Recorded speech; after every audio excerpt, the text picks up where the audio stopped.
I mean, I think, recently I've been reading and researching a lot about and did a podcast on tenacity and willpower. And there was this idea early on from Baumeister and colleagues that willpower is a limited resource. Some of that ego depletion? Ego depletion. Yes.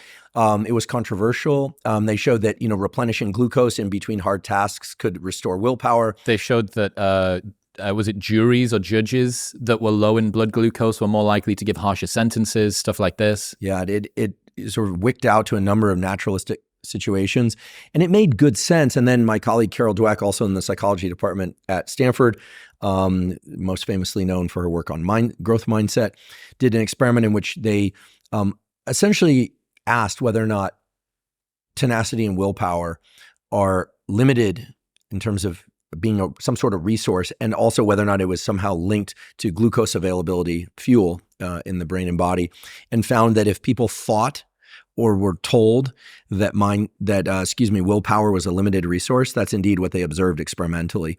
But that if they were taught or were told that willpower is unlimited and divorced from glucose levels, well, then that's exactly what you saw. You're saying that learning about ego depletion and believing that willpower is a limited resource is an information hazard that is self-fulfilling.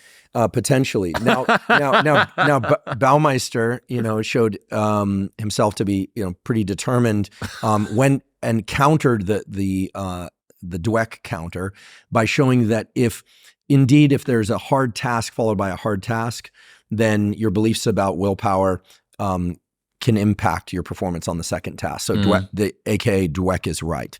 But that if you have a hard task, and then another hard task, so back-to-back tasks or more, which is a lot of what life is like, well, then it seems that the willpower is a limited resource, and glucose supporting willpower theory holds up a bit better.